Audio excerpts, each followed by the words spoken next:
because I know that the majority of you have been following her journey as she started her podcast. The thing I think is so cool about the whole process is, number one, her podcast is titled Start Scared. And she did just that with the podcast, pretty much with this entire business that she's building. And she did it anyway and decided. So many of us hear somebody talk about something, like she heard Keisha Fitzgerald talk about this podcasting. I guess like modules, what would you call it? A class, a workshop? Yeah, it's a course.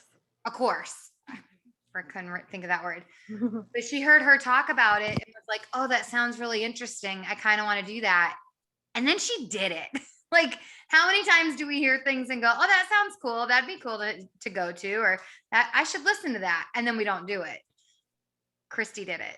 So I think that's awesome. And I'm super excited to learn what she's learned on the journey. And then also to hear how sharing her story this way is benefiting her and helping her to grow in not just business, but in all aspects of life. Well, thanks. Yeah, so I only have a couple notes. I didn't really know exactly what I wanted to say, but I am coming to you guys from my podcast studio, and I did that on purpose, which is just my closet. And so many times, and I'm speaking to myself as much as I'm speaking to you guys, so many times we feel like we have to have it all together. We have to have it all perfect. We have to have all of the plans and have it all organized before we start, right?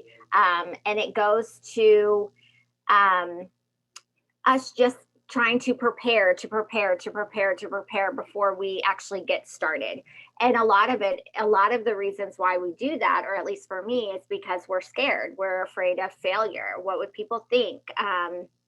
What if I look dumb? What if people don't like me? What if people don't listen? Or what if people don't buy from me? Or what if I annoy people? And so all of those things hold us and keep us captive from, doing things that are weighing on our heart that, God is leading us towards, because we're so worried about what other people think, or because we don't feel qualified.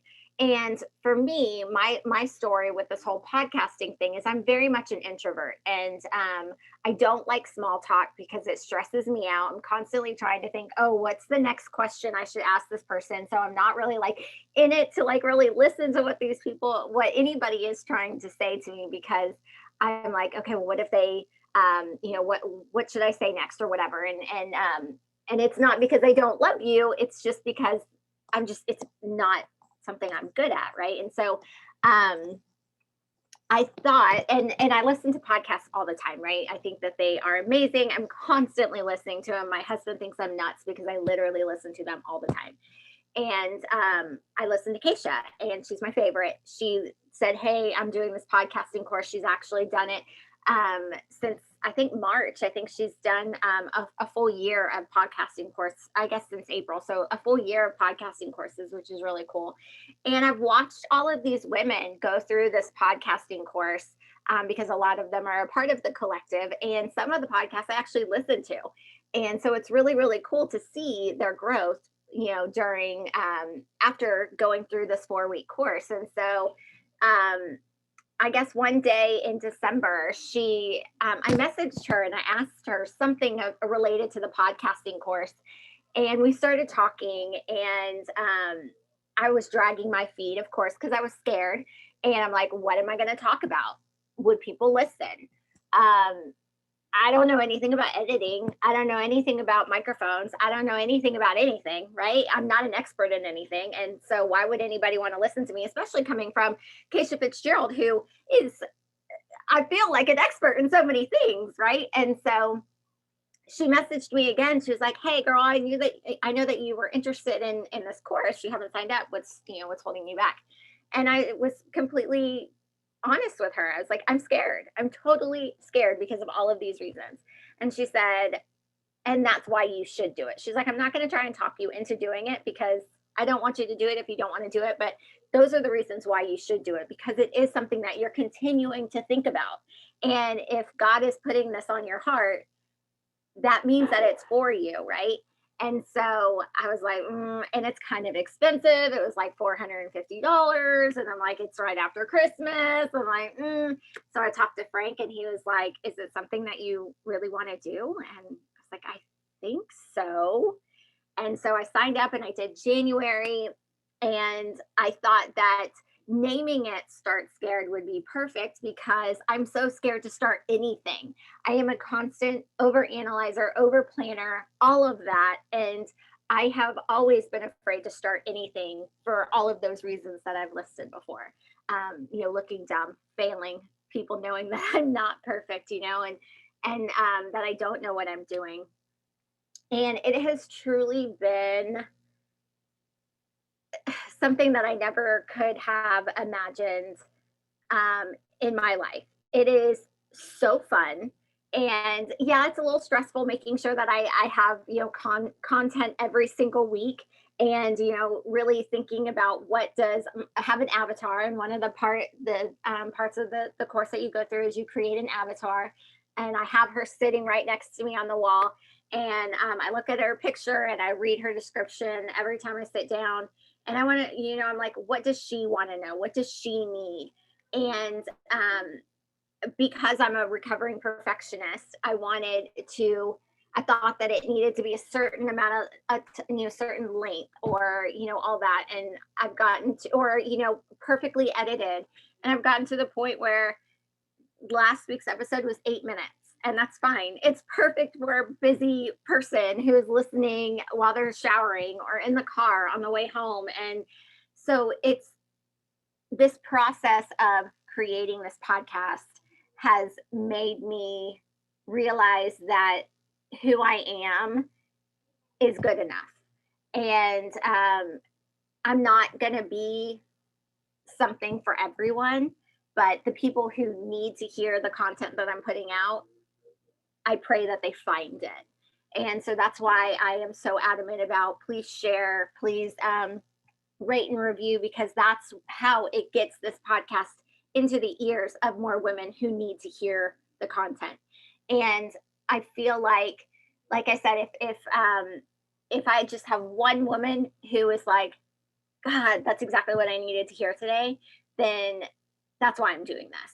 And I want those recovering perfectionists or those insecure women who are me to know that if something's weighing on their heart, if they have a calling on their heart, it was put there by God. And that even if they don't feel qualified to do it right now, they're going to grow in the process and they're going to qualify themselves, which is really, really cool. I am releasing episode number 10 on Wednesday. And I can't believe it that we've been doing this for 10 weeks. And it doesn't get any easier, but you gain confidence with every single rep you take.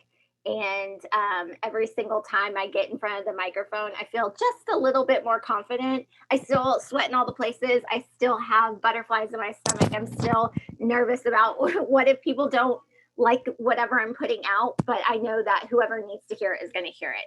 And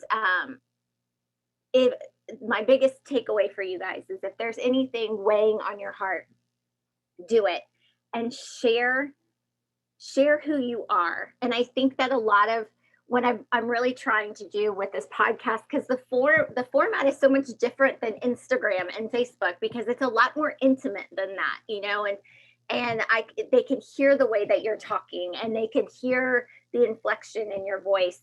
And it's a lot longer, right, than just a 15 or 60-second Instagram story. I did a podcast episode on body dysmorphia, and I got choked up because it hits so close to home for me that so many people didn't even know that I experienced those feelings. And I think that by normalizing those conversations and by pulling back the curtain of, postpartum depression, we talked about that on one of the podcasts too, pulling back the curtain of topics that are kind of taboo or hidden is so important, because I want every single woman to know that they're not alone, that those feelings that they're feeling are 100% valid, and it's okay to feel those feelings because so many other women in the world are feeling those things. And so connecting with how I can connect, I haven't generated any Beachbody business through this podcast, but that wasn't my number one reason why I did this. I do talk about it in the podcast. I do post a link in the show notes sometimes, but just having people listen to the podcast and connect with me more in a more intimate platform to see, because you're all about, knowing, liking, and trusting you. And having this platform, people are knowing, liking, and trusting me more because they're really seeing the real me, and they're hearing topics that I wouldn't necessarily talk about on Instagram, and in more in depth, rather than just on an Instagram story. And I think that what people want is to feel seen and to feel heard. And I think that with this platform, I'm giving women, even though we're not having that conversation back and forth, I think that my whole goal is that they feel like we're girlfriends chatting, picking each other's brains, that I'm not an expert. We're coming along with each other to learn and grow together. And that's my whole goal of this podcast. And connecting with potential clients that way, through sharing your story is so incredibly powerful. So not saying that you're going to start a podcast, but I encourage you, if you have been surface level with your story on Instagram, stories, IGTV, live, a post, whatever, I encourage you, I challenge you, I dare you to go deeper. Pick something that you are hiding. My body dysmorphia, something that I hid for a long, long time. I didn't have postpartum depression like my cousin or my best friend did, but so many people shy away from having those conversations. So if you had postpartum depression, I dare you to share that on Instagram or on Facebook or whatever, because you never know who that's gonna touch and who is going to connect with that. And like I said, people want to be seen and people want to be heard. And by pulling back the curtain on those taboo topics that so many people don't talk about, and sharing about your history and your background and your experience, is really going to speak to the people who you can connect to more. I was actually talking to my mom the other day, and my mom is like my best friend. And I recently started therapy, and she was listening to a podcast episode that I did with my cousin. She had me on her podcast last week, and I literally had just had my first therapy session, and when we recorded it, and I had it the day before, and so when it released on Monday, my mom was listening. She goes, "I didn't know you started therapy." And I said, "Well, I didn't tell anybody until I told Miranda when she interviewed me, because it literally had just happened." And she was like, "Well, I feel like some of the things that we talk about are so surface level, like I don't know the real you." And that, to me, that was like a gut punch, because that's my mom. And I said, a lot of people don't know the real me. And so that's one thing that I'm really, really trying to work hard on, by sharing the real me, sharing those ugly, messy things, not having a perfect Instagram feed, and sharing the messes and sharing the ugliness, and sharing the fact that I had 3 gluten-free Oreos today. I didn't share that, but I just shared it with y'all, and they were amazing. And just having those deeper conversations to make those connections deeper with people, rather than just surface level. I want to lose weight and I want to get healthy, but really, what's going on inside that brain of yours? What's going on inside your heart, and just making that connection with other people, and being relatable. I don't know if you guys may or may not have heard about this, but Rachel Hollis is a hot mess right now. And did you know I was going to say something like that? And she's a hot freaking mess, and it's embarrassing. And I can't listen to her anymore. Like, I'm ready to get all of her books and everything. I'm totally ready to get her off. I know. And I'm like, "Oh, Dave, I love you so much." And I love Dave. Like, he's amazing. But I mean, she's a hot freaking mess.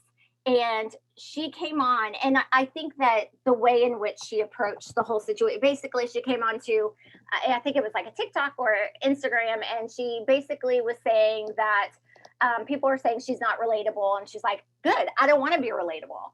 And then she was talking about how, you know, she works really hard to have a woman. She's like, this is how she kind of knocked her down.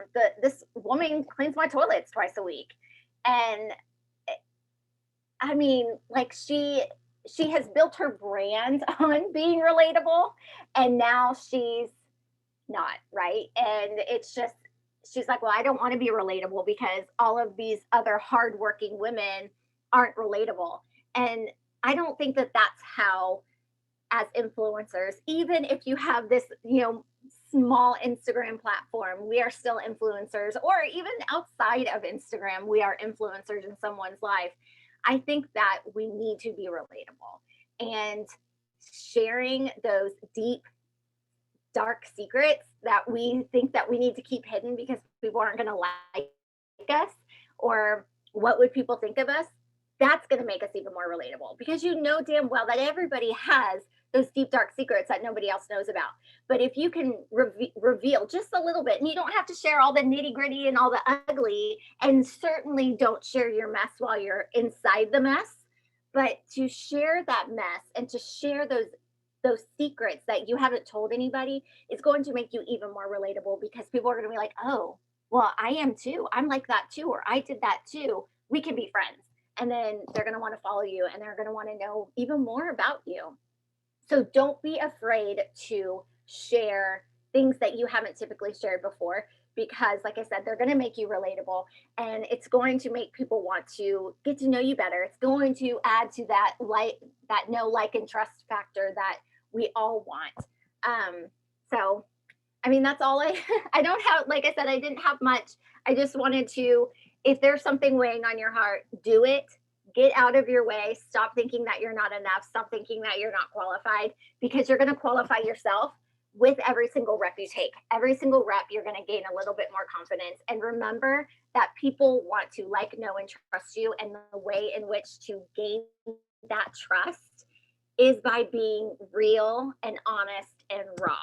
And don't worry about what other people are doing. Don't worry about what other people are saying. The people that are for you are going to find you, and they're going to connect with you, but they want to connect to the real you and not just the surface level you. So any questions? There's lots going on in the chat.